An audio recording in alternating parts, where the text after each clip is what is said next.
প্রিয় শিক্ষার্থী বন্ধুরা, আমরা আজকে তোমাদের কোষ ও এর গঠন অধ্যায়ের দ্বিতীয় লেকচার নিয়ে হাজির হয়েছি। আজকে আমরা একটা খুব গুরুত্বপূর্ণ ইম্পর্টেন্ট টপিক নিয়ে আলোচনা করব। শুধুমাত্র গুরুত্বপূর্ণ না, ভেরি ভেরি মোস্ট গুরুত্বপূর্ণ ইম্পর্টেন্ট একটা টপিক, যেটা হচ্ছে কি কোষ প্রাচীর নিয়ে পড়বো। এখান থেকে সিকিউ এমসিকিউ সব ধরনের প্রশ্ন আসে, সো একটু ভালো করে পড়ি, দেন আমরা বই থেকে রিডিং করবো। আগের মতোই আমরা প্রথমে বেসিক বুঝাবো, তারপর তোমাদের বইয়ের সাথে পড়াটাকে মিলাই দেবো। দেখো কোষ প্রাচীর কাকে বলা হয়, ঠিক আছে? তো কোষ প্রাচীর, প্রাচীর শব্দটা মাথায় আসলে মানে হচ্ছে একটা দেওয়াল না, বা দেয়াল, অর্থাৎ কোষের বাইরে একটা আবরণ আছে। তো আমরা যেমন ধরো একটা বাড়িকে সংরক্ষিত করার জন্য বা সুরক্ষিত রাখার জন্য চারদিকে যেমন প্রাচীর দেই, ঠিক এরকম কোষের বাইরেও একটা কি থাকে, প্রাচীর থাকে। তবে কোষ প্রাচীরের সংজ্ঞাটা বলতে গেলে তোমাকে অবশ্যই কয়েকটা কথা মনে রাখতে হবে। সেটা হচ্ছে কি, জড়, শক্ত এবং কি মৃত, এই তিনটা শব্দ তোমাকে অবশ্যই লিখতে হবে। তাহলে আমরা যদি সংজ্ঞাটা লিখি কিভাবে, আচ্ছা আমি এটাকে আলাদা করে লিখি। কি বললাম? জড়, শক্ত এবং মৃত। তাহলে আমরা কিভাবে লিখবো? কোষের বাইরে যে জড়, শক্ত এবং মৃত আবরণ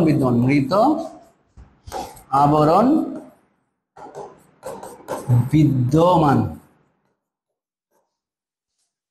তাকে কি বলা হচ্ছে? কোষ প্রাচীর বলে। ঠিক আছে, কোষ প্রাচীর বলে। তাহলে কি বললাম, এটা যদি একটা কোষ হয়, দেখো এটা যদি একটা কোষ হয়, এই কোষের বাইরে একটা আবরণ আছে।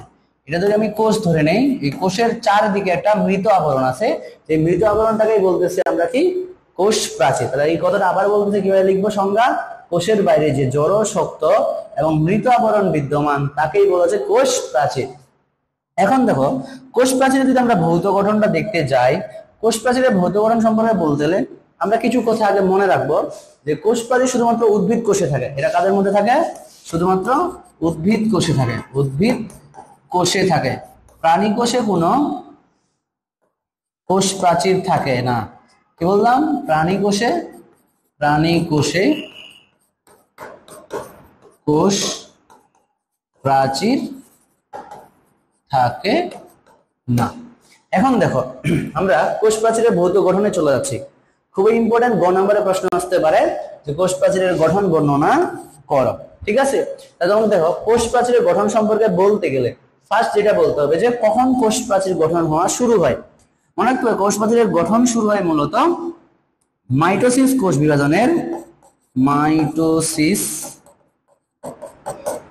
বিভাজনের টেলোফেজ পর্যায়ে। কোন পর্যায়ে? টেলোফেজ পর্যায়ে।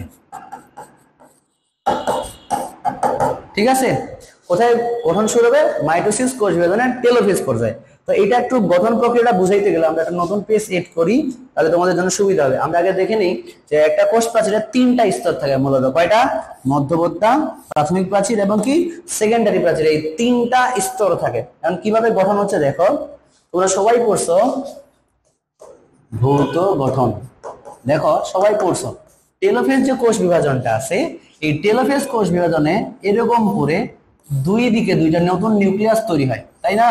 দুই দিকে দুইটা নতুন নিউক্লিয়াস তৈরি হয়, এবং আমরা জানি যে এখানে যে স্পিন্ডল যন্ত্রগুলো ছিল সেগুলো আস্তে আস্তে বিলুপ্ত হয়ে যায়, এবং আমাদের স্পিন্ডল যন্ত্রের যে দুই মেরুর মাঝামাঝি যে অঞ্চলটা আছে, এই মাঝামাঝি অঞ্চলটাকে বলি আমরা কি, বিষুবীয় অঞ্চল, তাই না? বিষুবীয়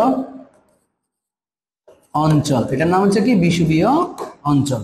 আর এই বিষুবীয় অঞ্চলে প্রথমেই মাথায় রাখতে হবে, প্রথমেই যদি আমরা বলি গোলজি বস্তু থেকে, গোলজি বস্তু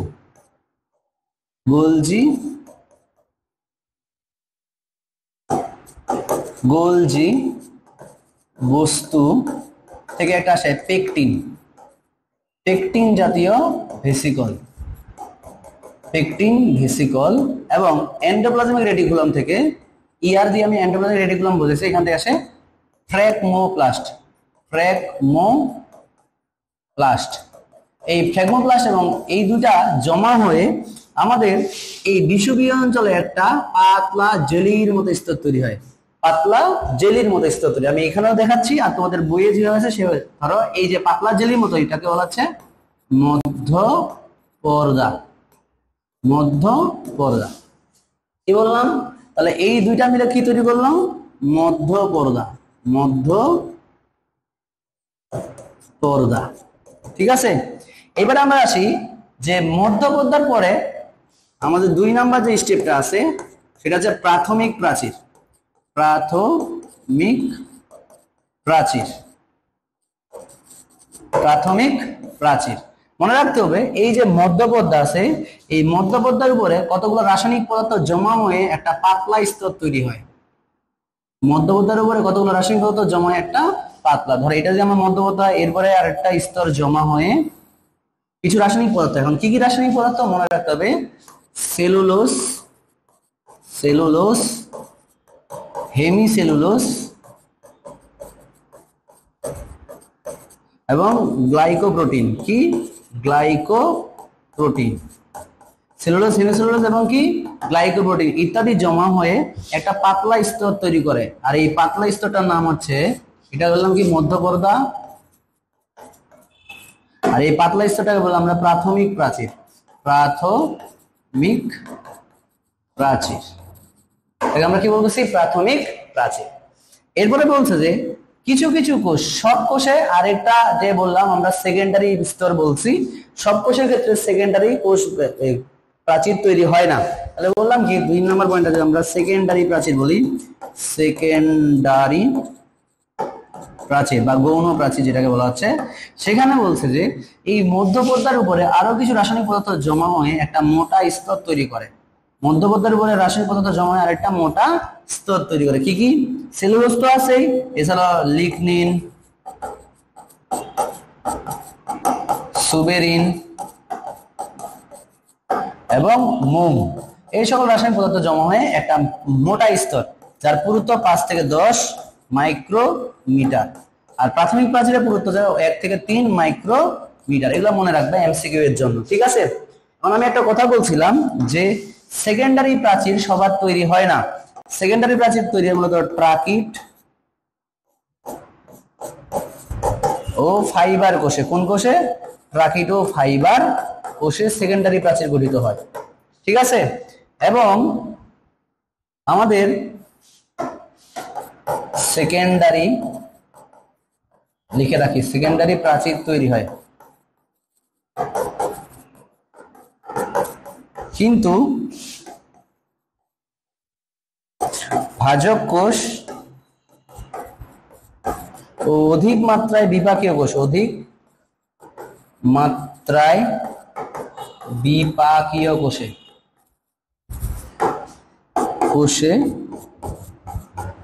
সেকেন্ডারি প্রাচীর গঠিত হয় না। সেকেন্ডারি প্রাচীর গঠিত হয় না, গঠিত হয় না, ঠিক আছে। এটা একটু আলাদা করে মনে রাখবা, ঠিক আছে।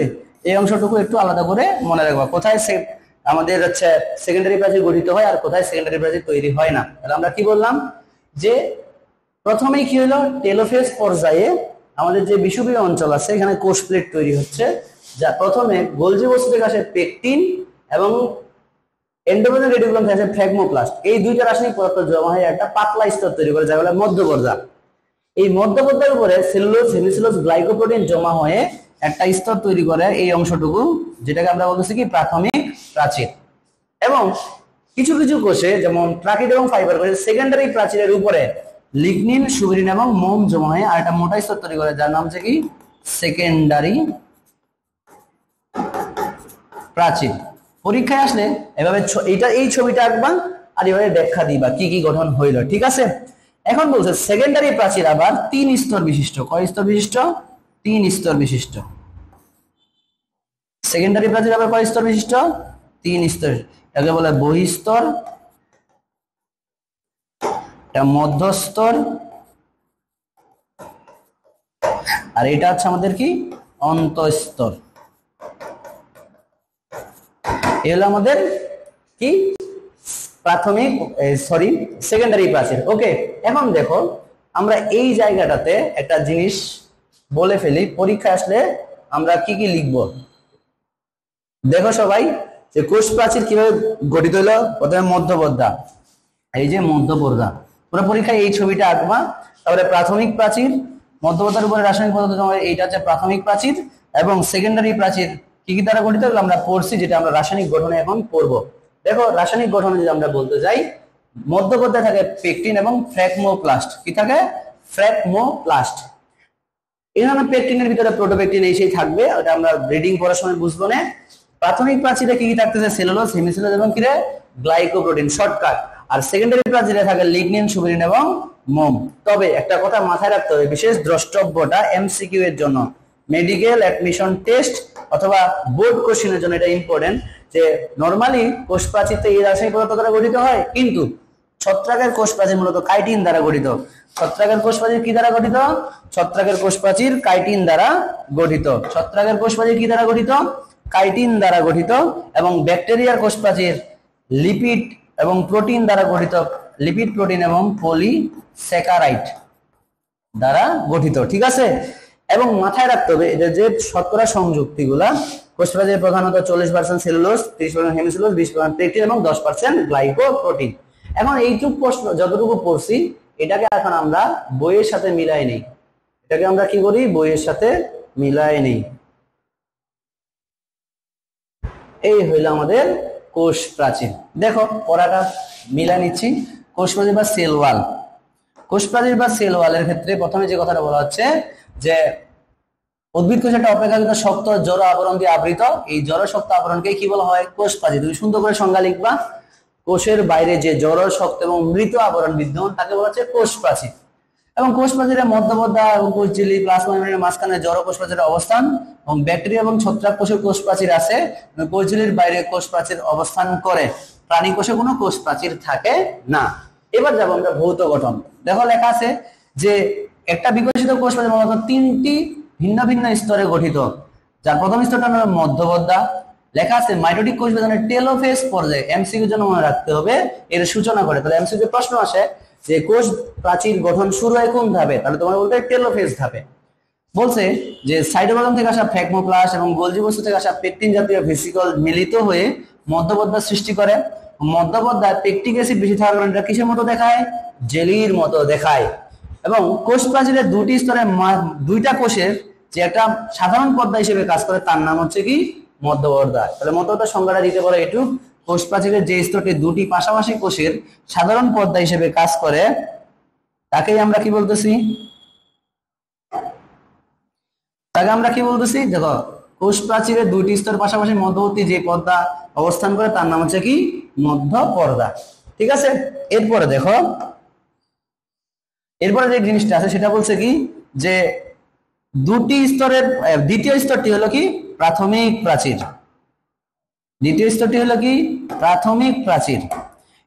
মধ্যপর্দার দুই পাশে সেলুলোজ, হেমিসেলুলোজ এবং গ্লাইকোপ্রোটিন ইত্যাদি জমা হয়ে একটা পাতলা স্তর মাত্র 1 থেকে 3 মাইক্রোমিটার পুরু তৈরি হয়, আর এটি প্রাথমিক প্রাচীর।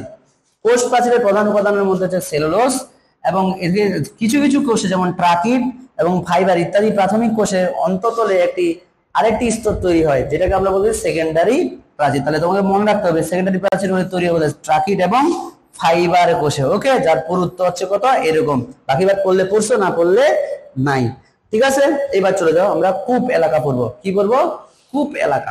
কূপ এলাকাটা জিনিসটা বুঝাতে গেলে দেখো, আমি একটু আগে ছবিটা আঁকছিলাম না, এটা মধ্যপর্দা। মধ্যপর্দার উপরে কিছু রাসায়নিক সেলুলোজ, হেমিসেলুলোজ জমা হয়ে তৈরি করছে কি? প্রাথমিক প্রাচীর। এবং প্রাথমিক প্রাচীরের উপর আরো কিছু রাসায়নিক পদার্থ জমা হয়ে একটা মোটা স্তর তৈরি হয়েছে, যার নাম হচ্ছে কি? সেকেন্ডারি বা গৌণ প্রাচীর। তো দেখা যাচ্ছে যে মাঝে মধ্যেই, বলো তো, তুমি নিজেই বলো, কূপ মানে কি? কূপ মানে হচ্ছে গর্ত। কূপ মানে কি? গর্ত। আমরা যেমন কুয়া বলি না, কুয়া যেখানে পানি থাকে, গর্ত করে মাটির নিচে গর্ত করে পানি তুলি, এটা হচ্ছে কুয়া। ঠিক এরকম কূপ। মনে রাখতে হবে কোনো কোনো জায়গায় আমাদের প্রায় প্রাথমিক প্রাচীর বা সেকেন্ডারি প্রাচীর তৈরি হয় না, তখন এদিক দিয়ে গেলে দেখো এদিক থেকে একটা গর্তের মতো সৃষ্টি হয়। এই গর্তের মতো অঞ্চলটাকে বলা হচ্ছে কি? কূপ। এই গর্তের মতো অঞ্চলটাকে কি বলতেছি আমরা? এই গর্তের মতো অঞ্চলটাকে বলতেছি আমরা কূপ। তাহলে দেখো এখানে কিভাবে কূপ সৃষ্টি হলো, এখানে কোনো প্রাথমিক প্রাচীর এবং সেকেন্ডারি প্রাচীর গঠন হয় নাই।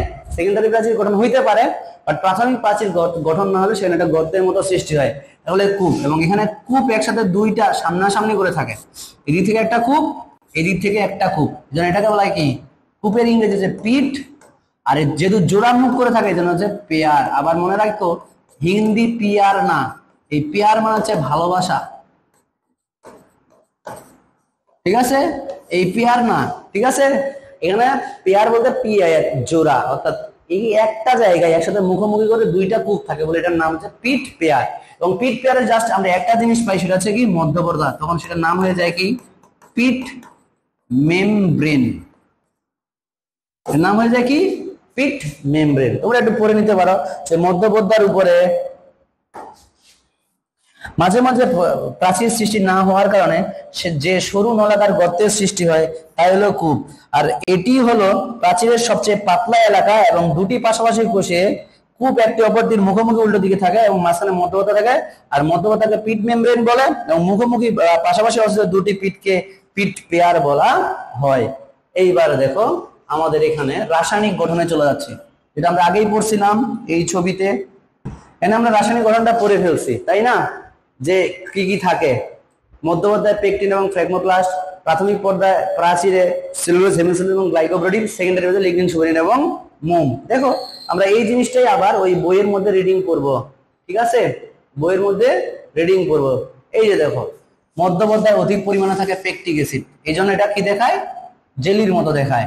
এছাড়াও এখানে ক্যালসিয়াম পেকটেট, ম্যাগনেসিয়াম পেকটেট, এগুলো কতগুলো লবণ থাকে। এছাড়াও অল্প পরিমাণে থাকে প্রোটোপেকটিন। প্রাথমিক প্রাচীরে কি থাকে? প্রাথমিক প্রাচীরে থাকে সেলুলোজ হেমিসেলুলোজ এবং কি গ্লাইকোপ্রোটিন। যেখানে হেমোসেলুলোজ আরো অনেক প্রকারের আছে, জাইলান, এরাবান এবং গ্যালাকটান্স, ঠিক আছে? আর গ্লাইকোপ্রোটিন কার্বোহাইড্রেট প্রোটিন বিভিন্ন ধরনের থাকে। আর জাইলোগ্লুকান হেমিসেলুলোজের ক্রস লিঙ্ক হিসেবে কাজ করে। এমসিকিউ এর জন্য মনে রাখবা হেমিসেলুলোজের জাইলোগ্লুকান নামক হেমিসেলুলোজ প্রাচীরের ক্রস লিঙ্ক হিসেবে কাজ করে এবং ক্রস লিঙ্ক সেটা আমরা একটু পরেই পড়বো।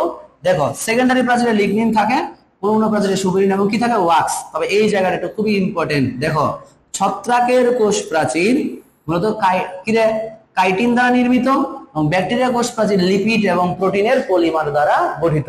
এবং এটা এমসিকিউর জন্য মনে রাখবা সাধারণত কোষে 40% সেলুলোজ, 20% হেমিসেলুলোজ, 30% পেকটিন এবং 10% কি থাকে গ্লাইকোপ্রোটিন। এখন আমরা যাবো সূক্ষ্ম গঠন। পরবর্তী হচ্ছে কি কোষ প্রাচীরের সূক্ষ্ম গঠন। কোষ প্রাচীরের সূক্ষ্ম গঠন পড়তে গেলে এই যে দেখো আমরা এই জিনিসটা একটু ভালো করে বোঝার চেষ্টা করব। তো মনে রাখবা যে সূক্ষ্ম গঠনে বলতে গেলে কোষ প্রাচীরের প্রধান উপাদান হচ্ছে কি, প্রধান উপাদান হচ্ছে সেলুলোজ। সেলুলোজ, কারণ আমরা আগেই বলছি সেলুলোজের পরিমাণ কত পার্সেন্ট? 40%, সব থেকে বেশি। এজন্য কোষ প্রাচীরের প্রধান উপাদান কি ধরবো? সেলুলোজ। ওকে, অনেকগুলা সেলুলোজ প্রায় 1000 থেকে 3000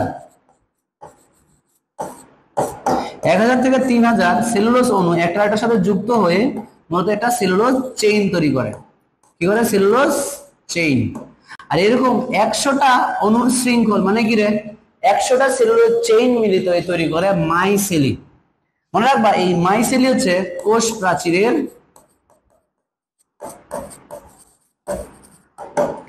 গাঠনিক একক। গাঠনিক একক এমসিকিউ প্লাস ক নম্বরে কোশ্চেনে আসতে পারে যে কোষ প্রাচীরের গাঠনিক একক কোনটি? কারণ তোমার মাইসেলি, তোমাদের প্রশ্ন আসতে পারে মাইসেলি কাকে বলে? কারণ তুমি বলবা কোষ প্রাচীরের ক্ষুদ্রতম গাঠনিক একককেই বলা হচ্ছে মাইসেলি। এরকম 20টা মাইসেলি মিলে তৈরি করে একটা মাইক্রোফাইব্রিল। লেখাটা বোঝা যাচ্ছে না মনে হয়, মাইক্রোফাইব্রিল। এরকম 250টা মাইক্রোফাইব্রিল মিলে তৈরি হয় ম্যাক্রোফাইব্রিল। কি? ম্যাক্রোফাইব্রিল। মনে রাখবা ম্যাক্রো মানে বড়, মাইক্রো মানে ছোট, ফাইবার মানে সুতা। প্রথমে 20টা মাইসেলি মিলে ছোট ছোট কিছু সুতা তৈরি হয়, যে সুতাগুলা যুক্ত একটা বড় সুতা তৈরি করে, যাকে আমরা ম্যাক্রোফাইব্রিল বলি। এবং অনেকগুলা ম্যাক্রোফাইব্রিল মিলে তৈরি করে কি কোষ প্রাচীর। কথা কি ক্লিয়ার? এবার আমরা চলে যাব আমাদের যে পরবর্তী যে কাজ জিনিসটা আছে সেটা হচ্ছে কি কোষ প্রাচীরের কাজ। কোষ প্রাচীরের কাজ তোমরা নিজেরাই পড়ে ফেলতে পারবা আশা করি। তারপর আমরা কোষ প্রাচীর প্রোটোপ্লাজমকে বাহ্যিক আঘাত থেকে রক্ষা করে, কোষকে দৃঢ়তা এবং যান্ত্রিক শক্তি প্রদান করে, কোষের নির্দিষ্ট আকার আকৃতি বজায় রাখে, ভেদ্য হওয়ায় কোষ প্রাচীরের মধ্যে পানি এবং খনিজ লবণ সহজে অতিক্রম করে। এছাড়াও দেখেন একটা নতুন শব্দ প্লাজমা ডেসমাটার মাধ্যমে পাশাপাশি কোষগুলোর মধ্যে প্রোটোপ্লাজমের সংযোগ রক্ষা করে। ঠিক আছে, এটা কোন নম্বরে কোশ্চেন আসতে পারে? প্লাজমা ডেসমাটা কি? প্লাজমা ডেসমা কি? অথবা উত্তর বলতে হবে যে পাশাপাশি দুটি কোষের মধ্যে, পাশাপাশি দুটি কোষের মধ্যে অন্তঃসংযোগ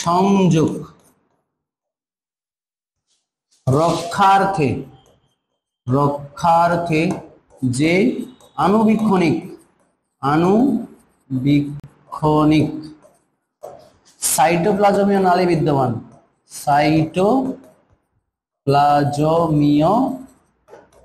নালী বিদ্যমান তাকে কি বলা হয়? তাকে প্লাজমা ডেসমা বলে। প্লাজমা ডেসমা বলে। ঠিক আছে, তাহলে এটা একটা কোষ, এই কোষ থেকে এই কোষে যাওয়ার জন্য কতগুলো আণুবীক্ষণিক নালী পাওয়া যায়। এই আণুবীক্ষণিক নালীগুলোকেই বলতেছি প্লাজমা ডেসমা। এছাড়াও কোষ প্রাচীর শোষণ, প্রশেদন, সংবহন, ক্ষরণে ভূমিকা পালন করে। গৌণ প্রাচীর পানি এবং গ্যাসের জন্য অভেদ্য। এটা মনে রাখতে পারে, ইম্পর্টেন্ট একটা লাইন, যে গৌণ প্রাচীর পানি এবং গ্যাসের জন্য অভেদ্য, মানে কি এটার ভিতর দিয়ে পানি এবং গ্যাস যাতায়াত করতে পারে না। আর এক কোষ থেকে অন্য কোষকে পৃথক করা। তোমাদের বইয়ের সাথেও মিলা নিতে পারো তোমরা, এগুলো আমি আরেকটা বই থেকে লিখছি। এই ধরো আমাদের কোষ প্রাচীরের কাজটা পড়ে নিতে পারো। কোষকে নির্দিষ্ট আকৃতি দান করে, বাইরের আঘাত থেকে রক্ষা করে, প্রয়োজনীয় শক্তি দৃঢ়তা প্রদান করে, পানি ও খনিজ লবণ পরিমাণে সহায়তা করে, কোষকে অন্য কোষ থেকে পৃথক রাখে এবং ছিদ্র পথে একটার সাথে যাতায়াত নিয়ন্ত্রণ করে এবং বহি এবং অন্ত উদ্দীপনায় পরিবাহক হিসেবে কাজ করে। এরপরে আমরা যে টপিকটা বলবো সেটা হচ্ছে কি প্রোটোপ্লাস্ট। কি করবো? প্রোটোপ্লাস্ট। এই প্রোটোপ্লাস্ট নিয়ে পড়তে গেলে আমরা বই থেকেই পড়ি যে প্রোটোপ্লাস্ট, আমরা যাই এই যে প্রোটোপ্লাস্ট, মনে রাখবা যে কোষ প্রাচীর দ্বারা ঘেরা ভিতরের সমস্ত অংশটাকেই বলতেছি প্রোটোপ্লাস্ট। আর এই প্রোটোপ্লাস্টের ভিতরে একটা হচ্ছে কি তরল অংশ থাকে, যেটা হচ্ছে মাতৃকা হিসেবে কাজ করে, যার নাম হচ্ছে প্রোটোপ্লাজম। তাহলে দেখো প্রোটোপ্লাজমের সংজ্ঞাটা পড়ে নেই। কোষের ভিতরে স্বচ্ছ আঠালো জেলির মতো অর্ধতরল কলয়েড ধর্মী সজীব পদার্থকে কি বলতেছে? প্রোটোপ্লাজম। তাহলে দেখো কোষের ভিতরে স্বচ্ছ আঠালো জেলির মতো অর্ধতরল একটা অংশ আছে। এই জেলির মতো অর্ধতরল অংশটাকে আমরা কি বলতেছি? আমরা প্রোটোপ্লাজম বলতেছি। কি বলতেছি? প্রোটোপ্লাজম। এই প্রোটোপ্লাজম শব্দটা সম্পর্কে অনেক বিজ্ঞানী অনেক কথা বলছে। প্রথমে বলছে ফেলিক্স ডুজারডিন কোষের মধ্যে জেলির মতো থকথকে অংশটার নাম দিয়েছিলেন কি সার্কোট। তখন কিন্তু প্রোটোপ্লাজম ছিল না নাম, প্রথম আবিষ্কার হওয়ার পরে। পরবর্তীতে 1840 সালে বিজ্ঞানী পারকিনসে সর্বপ্রথম প্রোটোপ্লাজম শব্দটাকে ইউজ করেন এবং হেক্সলের মতে প্রোটোপ্লাজম হচ্ছে জীবনের ভৌত ভিত্তি। এখন তোমাকে খ নম্বরে কোশ্চেন আসতে পারে যে কেন প্রোটোপ্লাজমকে জীবনের ভৌত ভিত্তি বলা হয়। তাহলে দেখো আমরা ভিত্তি, একটা ঘরের ভিত্তি হচ্ছে কি মাটি, যার উপরে অন্যান্য জিনিসগুলো অবস্থান করে। এখন ঠিক এরকম যে একটা কোষের যত উপাদানগুলো আছে, কোষ গহ্বর, নিউক্লিয়াস, মাইটোকন্ড্রিয়া, তারপরে হচ্ছে ক্লোরোপ্লাস্ট আছে না, দেন হচ্ছে গোলজি বস্তু, এই সমস্ত উপাদানগুলো কার ভিতরে থাকে? প্রোটোপ্লাজমের ভিতর থাকে। আর বলা হচ্ছে যে এই প্রোটোপ্লাজম আমাদের জীবনে যতগুলো জৈবিক কাজ আছে সব জৈবিক কাজগুলোকে সম্পন্ন করে প্রোটোপ্লাজম। দেখো লিখতেছি আমি, জীবনের যত যাবতীয় কাজ আছে সবগুলো প্রোটোপ্লাজমে সম্পন্ন হয়। কোথায়? প্রোটোপ্লাজমে সম্পন্ন হয়। কোথায় সম্পন্ন হয়? প্রোটোপ্লাজমের মধ্যে সম্পন্ন হয়। যেমন ধরো মাইটোকন্ড্রিয়া শক্তি উৎপন্ন করে, ক্লোরোপ্লাস্ট খাদ্য তৈরি করে, গোলজি বস্তু হরমোন এনজাইম তৈরি করে, তারপরে হচ্ছে আমাদের কি কোষ নিউক্লিয়াস সব কাজগুলোকে নিয়ন্ত্রণ করে। আলটিমেটলি তারা সবাই কোথায় থাকে? প্রোটোপ্লাজমের ভিতরে থাকে। তার মানে যত কাজ আছে তারা কি করতেছে? প্রোটোপ্লাজম। এই জন্য প্রোটোপ্লাজমকে বলা হয় জীবনের ভৌত ভিত্তি। এই জন্য প্রোটোপ্লাজমকে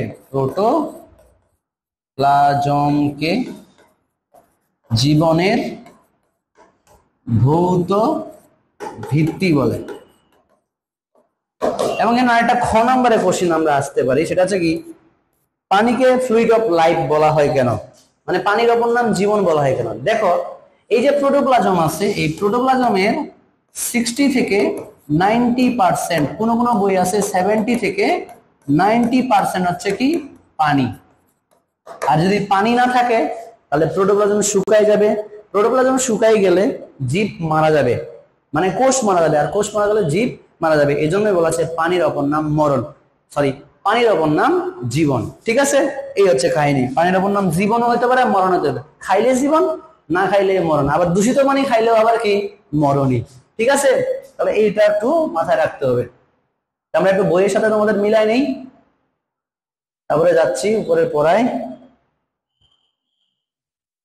ঠিক আছে, এই যে দেখো প্রোটোপ্লাস্ট, আমাদের কোষ প্রাচীর দ্বারা পরিবেষ্টিত সমুদয় অংশকে আমরা কি বলতেছি? প্রোটোপ্লাস্ট বলতেছি। ঠিক আছে, আর এই প্রোটোপ্লাস্টের ভিতরে থাকে প্রোটোপ্লাজম। কোষের অভ্যন্তরে অর্ধস্বচ্ছ আঠালো জেলির ন্যায় অর্ধতরল কলয়েড ধর্মী।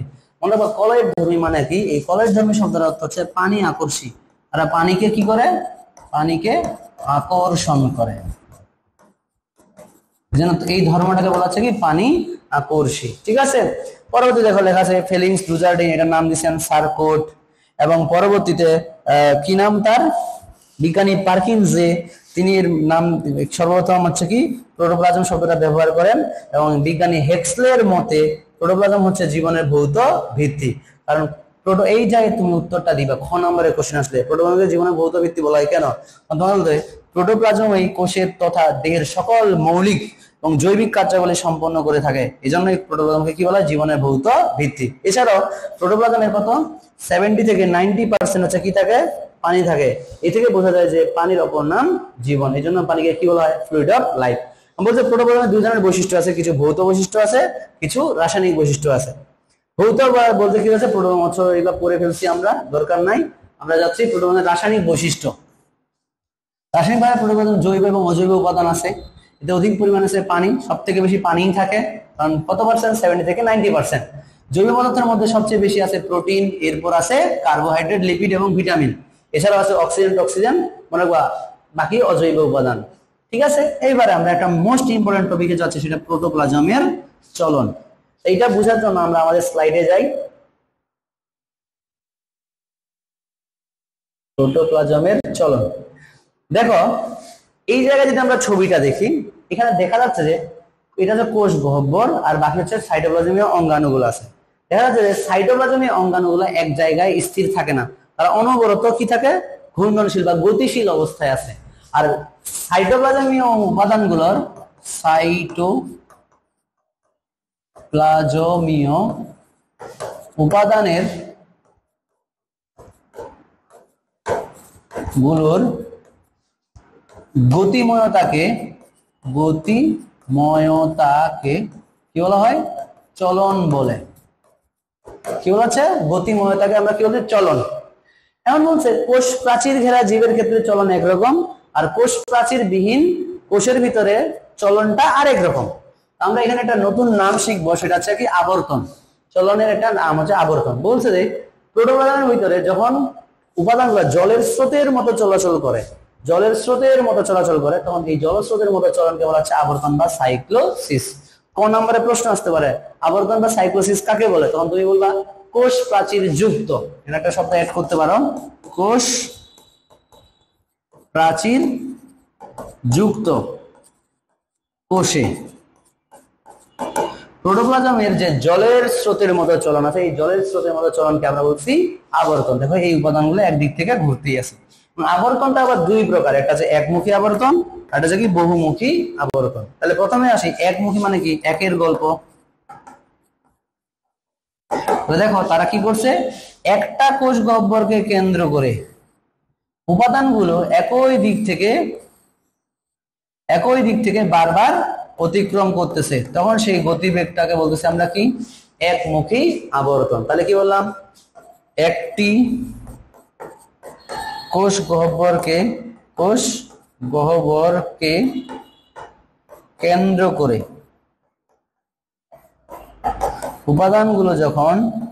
উপাদানগুলো একই দিক থেকে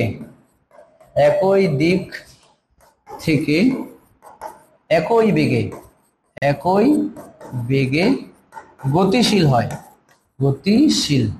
তখন তাকে আমরা বলছি একমুখী আবর্তন। উদাহরণ হিসেবে আমরা পাবো পাতা ঝাঁঝি। কোন উদ্ভিদে? পাতা ঝাঁঝি উদ্ভিদে এটা পাওয়া যায়। ওকে, অন্যদিকে বহুমুখী আবর্তনটা কি হচ্ছে? বহুমুখী আবর্তনটা হচ্ছে এটা যদি কোষ হয়, এই কোষের ভিতরে অনেকগুলা ছোট ছোট কোষ গহ্বর আছে এবং উপাদানগুলা এক এক দিকে গতিশীল। এই ধরনের গতিগুলাকে বলতেছে আমরা কি? বহুমুখী আবর্তন, যেটা হচ্ছে ট্রাডেসকান্টিয়া নামক উদ্ভিদে পাওয়া যায়। ঠিক আছে, তাহলে আমরা একটু বইয়ের সাথে মিলাই নেই। ঠিক আছে, দেখো একমুখী চলন কাকে বলে? প্রোটোপ্লাজম কখনো স্থির থাকে না, প্রোটোপ্লাজমের এই গতিময়তাকে বলা হয় চলন। এবং কোষ প্রাচীর যুক্ত কোষের ভিন্নতা দেখা যায়। কোষ প্রাচীর যুক্ত কোষের জলস্রোতের মতো চলনকে বলে আবর্তন বা সাইক্লোসিস। আবর্তন কয় প্রকার? দুই প্রকার, একমুখী আবর্তন, একটা বহুমুখী আবর্তন। যে চলনে প্রোটোপ্লাজম একটি গহ্বরকে কেন্দ্র করে, কয়টা? একটি গহ্বরকে কেন্দ্র করে কোষ প্রাচীরের পাশ দিয়ে একই দিকে ঘুরতে থাকে, তাকে বলে একমুখী আবর্তন। ভেরি ভেরি মোস্ট ইম্পর্টেন্ট, সেটা হচ্ছে কি? পাতা ঝাঁঝি উদ্ভিদ। কোথায়? পাতা ঝাঁঝি উদ্ভিদ। আর বহুমুখী আবর্তন কোথায় পাচ্ছি আমরা? যে চলনে প্রোটোপ্লাজম কতগুলো গহ্বরকে কেন্দ্র করে, কতগুলো, একটা না, এরকম একাধিক কোষ গহ্বরকে কেন্দ্র করে এক এক দিক থেকে গতিশীল, বিভিন্ন দিকে গতিশীল আছে, এই ধরনের গতিটাকে বলা হচ্ছে বহুমুখী আবর্তন, যেমন ট্রাডেসকান্টিয়া। আমরা নেক্সট ক্লাসটা কোষ প্রাচীর নিয়ে করব, আমরা নেক্সট ক্লাসটা কোষ ঝিল্লি নিয়ে করব। এটা আরো ইম্পর্টেন্ট, এবং কোষ ঝিল্লি এবং কোষ প্রাচীরকে মিলাইয়া একটা সৃজনশীল আমরা দেখানোর ট্রাই করব। তোমরা যদি দেখো এখানে কোষ প্রাচীর এবং কোষ ঝিল্লি নিয়ে একটা সৃজনশীলের অংশ আছে, এই যে একটা সৃজনশীলের অংশ আছে। সো নেক্সট ক্লাসটা করেই আমরা এই সৃজনশীলগুলো সলভ করে ফেলবো। ওকে, ধন্যবাদ সবাইকে।